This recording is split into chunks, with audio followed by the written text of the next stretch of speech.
ٹھکنی تھوڑی سی ڈھیلی تھی۔ مجھے پکا یقین ہو گیا کہ جیسے ہی میں سامنے کا دروازہ بجا رہا تھا، مریم نے اس شخص کو پچھلے دروازے سے باہر بھگا دیا تھا، اور اسی لیے اسے دروازہ کھولنے میں اتنی دیر لگی۔ میرا سر درد سے پھٹنے لگا تھا۔ مریم کچن کے دروازے کے پاس کھڑی ہو کر رو رہی تھی اور کہہ رہی تھی کہ تم مجھ پر شک کر رہے ہو، میں یہاں اکیلی ڈر رہی تھی اور تم یہاں آ کر تلاشی لے رہے ہو۔ لیکن مریم کی آنکھوں کا وہ خوف اور اس کا وہ شک آلود لباس میرے دماغ میں بیٹھ چکا تھا۔ مجھے اب یقین ہو چکا تھا کہ محبت کا جو محل میں نے اپنی راتوں کی نیندیں بیچ کر بنایا تھا، اس محل کی بنیادوں میں کوئی اور اپنا حق جما چکا ہے۔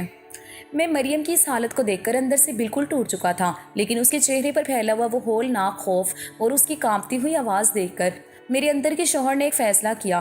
مجھے اندازہ ہو گیا تھا کہ اگر میں نے اس وقت غصہ دکھایا یا مریم پر سختی کی تو بات ہمیشہ کے لیے بگڑ جائے گی اور مریم شاید کبھی مجھے سچ نہیں بتائے گی۔ میں نے ایک گہرا سانس لیا، اپنے دل میں اٹھتے ہوئے شک کے طوفان کو زبردستی دبایا اور اپنے چہرے کے تاثرات کو یکدم بدل دیا۔ میں نے مریم کے لرزتے ہوئے ہاتھوں کو تھاما اور اسے کھینچ کر اپنے سینے سے لگا لیا۔ میں نے اس کے سر پر اپنا ہاتھ رکھا اور بہت ہی نرم اور محبت لہجے میں کہا، مریم میری جان، تم اتنی پریشان کیوں ہو رہی ہو؟ خدا کے لیے رونا بند کرو۔ میں تم پر کوئی شک نہیں کر رہا تھا، تم تو میری محبت ہو، میری بیوی ہو، میں بھلا تم پر کیوں شک کروں گا؟ اصل میں جب میں نے باہر سے اتنی دیر تک دستک دی اور تم نے دروازہ نہیں کھولا تو میرے دماغ میں برے برے خیالات آنے لگے تھے۔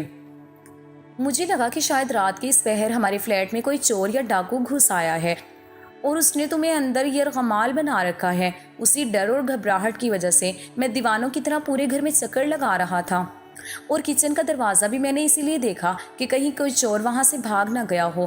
تم تو بلا وجہ رو رہی ہو، مجھے تم پر پورا یقین ہے۔ مریم نے جب میری یہ باتیں سنی تو اس کے جسم کی کپ کپاہٹ آہستہ آہستہ کم ہونے لگی۔ اس نے اپنے آنسو پوچھے اور اپنی سرخ آنکھیں اٹھا کر میری طرف دیکھا، جیسے وہ یہ یقین کرنے کی کوشش کر رہی ہو جو کچھ میں کہہ رہا ہوں وہ سچ ہے یا نہیں۔ میں نے اس کے چہرے کو اپنے دونوں ہاتھوں میں لیا اور مسکرا کر کہا، چلو اب یہ رونا دھونا بند کرو اور دیکھو، میں تمہارے لیے تمہارے پسندیدہ گلاب کے پھول لایا تھا جو زمین پر گر گئے، میں انہیں اٹھاتا ہوں اور تم جا کر جلدی سے میرے لیے ایک کپ چائے بنا کر لاؤ، کیونکہ میں راستے بھر یہی سوچ رہا تھا کہ تمہارے ہاتھ کی گرما گرم چائے پیوں گا۔ مریم نے ایک گہرا سانس لیا۔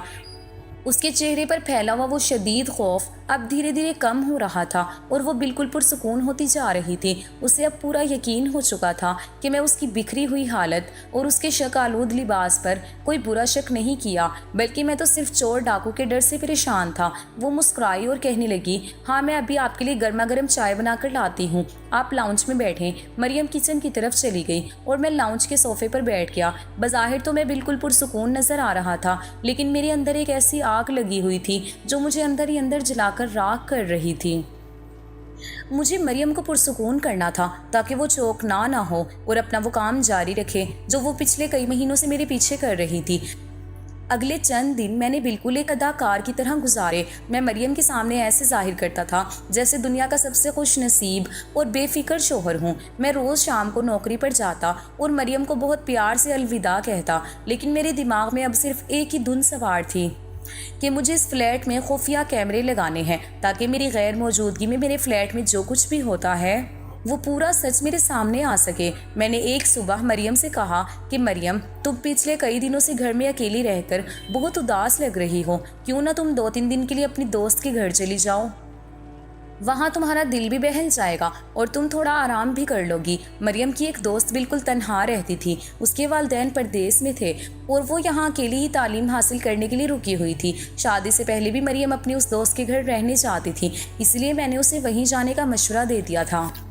مریم نے پہلے تو منع کیا، لیکن جب میں نے بہت پیار سے اسے مجبور کیا تو وہ مان گئی۔ اگلے دن میں مریم کو اس کی دوست کے گھر چھوڑ آیا اور اس کے جاتے ہی میں سیدھا الیکٹرانکس مارکیٹ گیا۔ وہاں میں نے 4 انتہائی جدید اور چھوٹے خفیہ کیمرے خریدے جنہیں SPI کیمرے کہا جاتا ہے۔ میں فلیٹ پر واپس آیا اور میں نے ایک کیمرہ لاؤنج کے کلاک میں فٹ کیا، دوسرا بیڈ روم کے TV کے نیچے لگایا، تیسرا کچن کے ایک ڈبے میں چھپایا اور چوتھا کیمرہ میں نے مین گیٹ کے بالکل اوپر اس طرح سیٹ کیا کہ کوئی انسان خواب میں بھی نہیں سوچ سکتا تھا۔ ان تمام کیمروں کا کنیکشن میں نے اپنے موبائل کی ایک خفیہ ایپ سے کر دیا تھا تاکہ میں لائیو ریکارڈنگ دیکھ سکوں۔ اگلے دن مریم واپس آ گئی اور میں روز کی طرح شام کو تیار ہو کر نوکری پر نکل گیا۔ رات 12 بجے تک میں نے خود پر بہت قابو رکھا اور اپنے موبائل کو ہاتھ تک نہیں لگایا کیونکہ میں چاہتا تھا کہ اپنے دفتر کا کام سکون سے ختم کر لوں اور مریم کی غیر موجودگی کا یا اس کی موجودگی کا جو بھی سچ ہے وہ میرے سامنے ایک ہی بار آ جائے۔ میں نے اپنے دل کی دھڑکنوں کو قابو میں رکھا اور جیسے ہی مجھے تھوڑا سا وقت ملا میں نے اپنے موبائل کی وہ خفیہ ایپ کھول لی جس کا کنیکشن میں نے گھر کے چاروں سپیائی کیمروں میں کر رکھا تھا۔ میں نے سب سے پہلے لاؤنج والے کیمرے کا لائیو ویو آن کیا۔ وہاں مکمل اندھیرا تھا اور ہر چیز اپنی جگہ پر بالکل ساکت پڑی ہوئی تھی۔ پھر میں نے بیڈ روم کا کیمرہ پلے کیا تو وہاں بیڈ روم کی نائٹ لائٹ جل رہی تھی جس کی ہلکی نیلی روشنی پورے کمرے میں پھیلی ہوئی تھی۔ مریم بستر پر خاموشی سے لیٹی ہوئی تھی، اس نے چادر اوڑھ رکھی تھی اور وہ بالکل سکون سے سوئی ہوئی لگ رہی تھی۔ میں نے اس لائیو ویڈیو ریکارڈنگ کو اپنے سامنے موبائل پر آن کر کے رکھ دیا اور ساتھ ساتھ میں اپنا کام بھی کر رہا تھا۔ میں بار بار اپنی فائلز دیکھتا اور پھر میری نظریں موبائل کی اسکرین پر جم جاتی، لیکن کیمرے میں کچھ بھی ایسا نہیں آ رہا تھا جس پر مجھے ذرا برابر بھی شک ہو۔ مریم خاموشی سے بستر پر لیٹی ہوئی تھی، نہ وہ کسی سے فون پر بات کر رہی تھی، نہ کوئی حرکت کر رہی تھی اور نہ ہی اس کے پاس کوئی موبائل یا آئی پیڈ تھا۔ وہ تو بس ایک معصوم بچی کی طرح آنکھیں بند کیے سو رہی تھی۔ میں پوری رات اسی طرح کام کے ساتھ ساتھ وہ لائیو ریکارڈنگ دیکھتا رہا۔ صبح کے 4 بج گئے، پھر 5 بج گئے، لیکن پورے فلیٹ میں کوئی ایک پتہ بھی نہیں ملا۔ مریم نے کچھ بھی ایسا ویسا نہیں کیا تھا اور وہ پوری رات بستر سے اٹھی تک نہیں تھی۔ جب میری شفٹ ختم ہوئی اور میں بائک پر بیٹھ کر گھر کی طرف روانہ ہوا تو میرے دل میں ایک عجیب سی خوشی اور ساتھ ہی بہت گہری شرمندگی ہونے لگی۔ مجھے اپنے آپ پر غصہ آ رہا تھا کہ میں کتنا گناہ گار انسان ہوں جو اپنی اتنی معصوم اور وفادار بیوی پر اتنا بڑا شک کر رہا ہوں۔ میں نے سوچا کہ مریم نے میری خاطر اپنا امیر گھرانہ چھوڑا، اپنے والدین کو چھوڑا، اس چھوٹے سے فلیٹ میں اکیلا رہنا قبول کیا اور میں اس کی اس قربانی کا اس پر شک کر کے دے رہا ہوں۔ اس رات جو اس کی حالت بکھری ہوئی تھی وہ یقیناً ویسا ہی تھا جیسا مریم نے کہا تھا کہ وہ اچانک زوردار دستک کی وجہ سے بری طرح ڈر گئی تھی اور گھبراہٹ میں اس کا سانس پھول گیا تھا اور میں پاگلوں کی طرح پورے گھر میں چور اور مردانے پرفیوم کی بو ڈھونڈ رہا تھا جو صرف میرے دماغ کا وہم تھا۔ گھر پہنچ کر میں نے مریم کو بہت محبت سے دیکھا۔ وہ ابھی ابھی بستر سے اٹھی تھی اور اس کے چہرے پر وہی معصومیت تھی۔ میں نے اس کے لیے خود چائے بنائی اور ہم نے ہنس کھیل کر ناشتہ کیا اور ایسے ہی 2 دن گزر گئے۔ ان 2 دنوں میں مریم نے کوئی ایسی حرکت نہیں کی جس سے مجھے تکلیف ہوتی۔ وہ دن بھر گھر کا کام کرتی اور رات کو میرے جانے کے بعد خاموشی سے سو جاتی تھی۔ مجھے لگا کہ اب میری زندگی کا طوفان ٹل چکا ہے اور ہمارا رشتہ بالکل محفوظ ہے، لیکن زندگی ہمیشہ وہ نہیں دکھاتی جو ہم دیکھنا چاہتے ہیں۔ تیسری رات جب میں نوکری پر گیا اور میں نے معمول کے مطابق رات کے 2 بجے اپنا موبائل آن کیا تو اسکرین پر جو منظر ابھرا اس نے میرے جسم کا سارا خون منجمد کر دیا۔ لاؤنج کا کیمرہ آن تھا اور مریم لاؤنج کے بیچوں بیچ فرش پر بیٹھی ہوئی تھی۔ اس نے وہی پرانے برانڈڈ سوٹ پہن رکھے تھے اور اپنے کانوں میں ہینڈ فری لگائے سامنے رکھے ایک آئی پیڈ کی کالی اسکرین کو دیکھ رہی تھی۔ اس کے چہرے پر ایک عجیب سی خوفناک مسکراہٹ تھی۔ وہ آئی پیڈ کی اس کالی اسکرین کے سامنے اپنے ہاتھ جوڑ کر کھڑی تھی اور انگریزی میں کہہ رہی تھی کہ میں آ چکی ہوں، آپ لوگ جو کہیں گے میں اب وہ ٹاسک پورا کروں گی۔ میں نے جب اسکرین کو زوم کیا تو مریم کے آئی پیڈ پر ڈارک ویب کا لائیو چیٹ روم کھلا ہوا تھا جہاں دنیا بھر سے بیمار ذہنیت کے لوگ کمنٹس کر رہے تھے اور ڈالرز کی برسات کر رہے تھے۔ مریم ان کے کہنے پر ایک کٹ پتلی کی طرح اپنے ہی وجود کو تکلیف پہنچانے کے لیے تیار ہو رہی تھی، کیونکہ نیچے کمنٹ میں لکھا تھا کہ اگر تم اپنے بال خود اپنے ہاتھوں سے کاٹو گی تو تمہیں $5000 ملیں گے۔ مریم نے روتے ہوئے کینچی اٹھا لی اور اپنے خوبصورت بال کاٹنے لگی۔ یہ منظر دیکھ کر میری آنکھوں کے سامنے اندھیرا چھا گیا اور میرا پورا وجود جیسے شل ہو کر رہ گیا تھا۔ میں اپنے موبائل کی اسکرین پر مریم کی یہ عجیب و غریب اور خوفناک حرکت دیکھ کر بالکل دنگ رہ گیا تھا۔ میرا دماغ یہ ماننے کو تیار ہی نہیں تھا کہ یہ وہی مریم ہے جس سے میں نے محبت کی تھی اور جو اس چھوٹے سے فلیٹ میں میرے ساتھ رہ رہی تھی۔ میرے ذہن میں ہزاروں سوالات ایک ساتھ گردش کرنے لگے کہ آخر مریم روز رات کو میرے پیچھے یہ سب کیوں کرتی ہے اور اس کے سر پر یہ کون سی دھن سوار ہے جس کی وجہ سے وہ اپنے ہی خوبصورت بالوں کو اس بے دردی سے کینچی سے کاٹ رہی ہے۔ میں غصے اور صدمے کی ایک ایسی کیفیت میں آ چکا تھا جہاں مجھے سمجھ نہیں آ رہا تھا کہ میں ابھی اسی وقت گھر بھاگ کر جاؤں یا صبح تک کا انتظار کروں، لیکن میں نے بہت مشکل سے اپنے جذبات پر قابو پایا کیونکہ میں جانتا تھا کہ اگر میں نے اس وقت جلد بازی میں کوئی قدم اٹھایا تو مریم ہمیشہ کے لیے الرٹ ہو جائے گی اور میں کبھی بھی اس پورے کھیل کی تہہ تک نہیں پہنچ پاؤں گا۔ میں نے ایک گہرا سانس لیا اپنے کانپتے ہوئے ہاتھوں سے موبائل کی اسکرین کو بند کیا اور بظاہر اپنے دفتری کام میں مصروف ہو گیا، لیکن میرا دھیان مسلسل اسی لاؤنج اور بیڈ روم کے کیمروں میں اٹکا ہوا تھا۔ رات کا بقیہ حصہ میں نے ایک ایک سیکنڈ گن کر گزارا، اور جب صبح کے ٹھیک 5 بجے میری شفٹ ختم ہوئی تو میں نے بائک سٹارٹ کی اور تیز رفتاری سے گھر کی طرف روانہ ہوا۔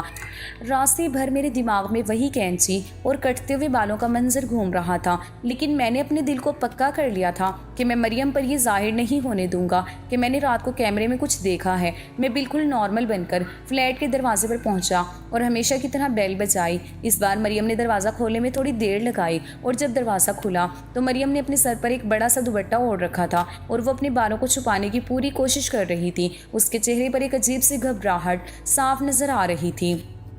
میں نے اپنے چہرے پر ایک عام سی مسکراہٹ سجائی اور لاؤنج کے اندر داخل ہو کر صوفے پر بیٹھ گیا۔ مریم میرے پیچھے لاؤنج میں آئی اور بہت ہی لرزتی ہوئی آواز میں کہنے لگی کہ آپ آ گئے، میں آپ کے لیے چائے بنا کر لاتی ہوں۔ میں نے اس کی طرف دیکھا اور بہت ہی پیار سے پوچھا، مریم میری جان، تم نے صبح صبح یہ سر پر اتنا بڑا دوپٹہ کیوں اوڑھ رکھا ہے؟ کیا تمہیں سردی لگ رہی ہے؟ مریم نے اپنے دوپٹے کو مزید آگے کھینچتے ہوئے نظریں چرائی اور کہنے لگی، ہاں بس صبح کے وقت تھوڑی ٹھنڈی ہوا چل رہی ہوتی ہے تو مجھے سردی محسوس ہوئی، اس لیے میں نے یہ اوڑھ لیا۔ میں نے اس کا ہاتھ پکڑا اور اسے اپنے پاس صوفے پر بٹھا لیا۔ میں نے دیکھا کہ مریم کا پورا جسم کانپ رہا تھا۔ میں نے اس کے سر سے بہت ہی نرمی سے دوپٹہ پیچھے ہٹایا تو سامنے کا منظر دیکھ کر کوئی بھی انسان چونک جاتا۔ مریم کے وہ لمبے اور خوبصورت بال جو اس کے گھٹنوں سے نیچے تک آتے تھے اب وہ بری طرح کٹے ہوئے تھے۔ ایک طرف سے بال بہت چھوٹے تھے اور دوسری طرف سے اونچے نیچے ہو رہے تھے، جیسے کسی نے بغیر دیکھے کینچی چلا دی ہو۔ میں نے بہت زیادہ حیرت کا ڈرامہ کرتے ہوئے اس سے پوچھا،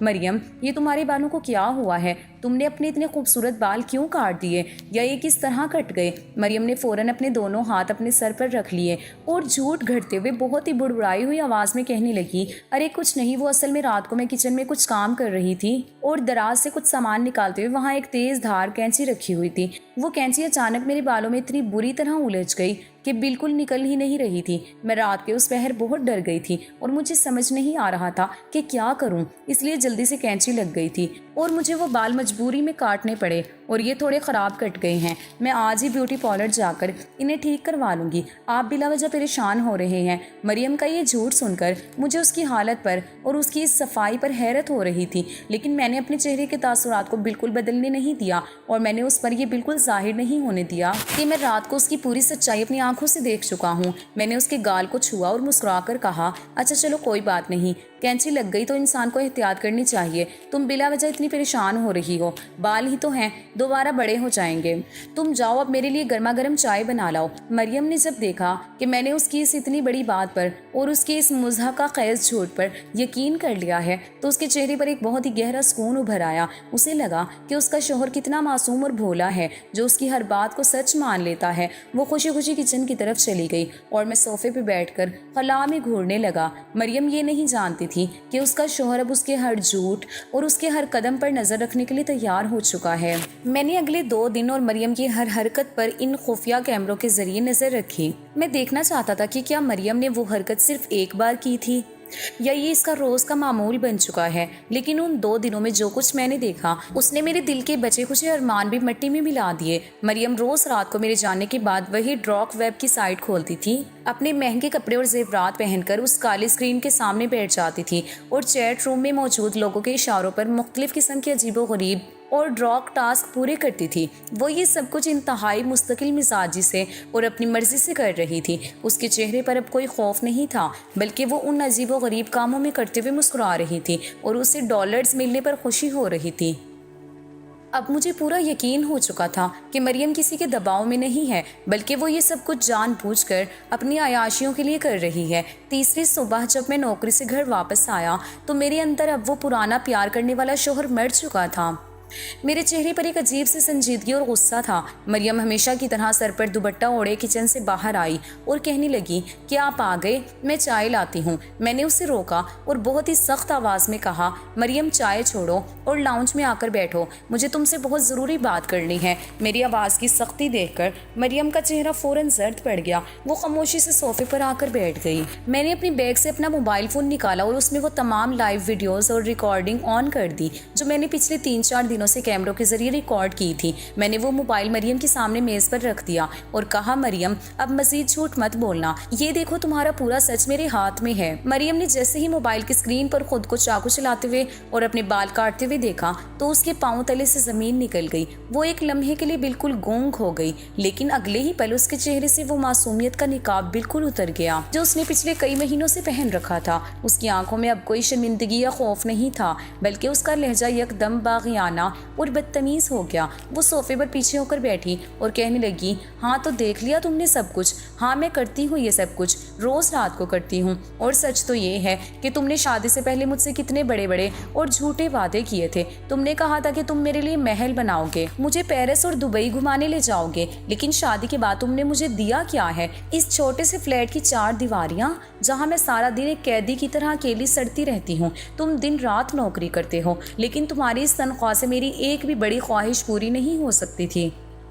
میں ایک امیر خاندان کی لڑکی ہوں اور میں اس مڈل کلاس زندگی گزارنے کے لیے پیدا نہیں ہوئی تھی، اس لیے میں نے یہ راستہ چنا۔ میں مریم کی یہ باتیں سن کر بالکل دنگ رہ گیا۔ میں نے کہا، مریم تمہیں اگر پیسے چاہیے تھے تو تم مجھ سے کہتی، میں اور محنت کرتا، لیکن تم نے انٹرنیٹ کی اس گندی اور تاریک دنیا کا سہارا کیوں لیا؟ مریم نے ایک زوردار کہکا لگایا اور کہنے لگی، ارے تم مڈل کلاس لوگ کبھی نہیں سمجھ سکتے۔ میری ایک بہت امیر دوست ہے جس کے والدین پردیس میں رہتے ہیں، وہ بھی روز رات کو یہ سب کچھ کرتی ہے۔ اس نے ہی مجھے اس ڈارک ویب کے بارے میں بتایا تھا۔ شروع میں تو میں نے بھی یہی سوچا تھا کہ چلو اس سے بہت سارا پیسہ ملے گا اور میں اپنی عیاشیاں پوری کروں گی، لیکن اب مجھے یہ سب کرنے میں بہت مزہ آتا ہے۔ مجھے ڈارک تھرل پسند آنے لگا ہے۔ جب دنیا بھر کے امیر لوگ مجھے لائیو دیکھتے ہیں اور کمنٹس کرتے ہیں تو مجھے اپنی اہمیت کا احساس ہوتا ہے۔ مجھے اب اس کام سے محبت ہو چکی ہے اور میں اس کے بغیر نہیں رہ سکتی۔ میں نے غصے سے مریم کا ہاتھ پکڑا اور اسے جھنجھوڑتے ہوئے کہا، مریم تم پاگل ہو چکی ہو، یہ گندگی ہے، یہ دلدل ہے، خدا کے لیے یہ سب کچھ چھوڑ دو۔ میں تمہیں معاف کرنے کے لیے تیار ہوں، ہم سب کچھ نئے سرے سے شروع کریں گے۔ لیکن مریم نے جھٹکے سے اپنا ہاتھ میرے ہاتھ سے چھڑایا اور کھڑی ہو کر کہنے لگی کہ اب بہت دیر ہو چکی ہے، میں یہ سب اب چاہ کر بھی نہیں چھوڑ سکتی، کیونکہ وہ لوگ اب مجھے بلیک میل کر رہے ہیں۔ میرا تمام ذاتی ڈیٹا، میرا پاسپورٹ، میری تمام ویڈیوز ان کے پاس محفوظ ہیں۔ اگر میں نے یہ شو بند کیا تو وہ میرا سب کچھ انٹرنیٹ پر وائرل کر دیں گے، اور ویسے بھی میں کیوں چھوڑوں؟ میں اس زندگی میں بہت خوش ہوں۔ مجھے یہاں بیٹھ کر روز لاکھوں روپے ملتے ہیں جن سے میں وہ سب کچھ خرید سکتی ہوں جو تمہاری 7 نسلیں مل کر بھی مجھے نہیں دے سکتی۔ مریم کی یہ باتیں میرے دل پر کسی خنجر کی طرح لگی۔ مجھے اندازہ ہو گیا تھا کہ مریم اب وہ لڑکی نہیں رہی تھی جس سے میں نے یونیورسٹی میں محبت کی تھی۔ وہ اب لالچ، عیاش اور ڈارک ویب کے اس نشے میں اتنی اندھی ہو چکی تھی کہ اسے میری محبت اور میری عزت کی کوئی پرواہ نہیں تھی۔ میں نے اس کی طرف دیکھا، میری آنکھوں میں آنسو تھے، لیکن میرا فیصلہ اب بالکل پکا ہو چکا تھا۔ میں نے اپنے بیگ سے نکاح نامہ نکالا اور اس کے سامنے میز پر پٹک دیا۔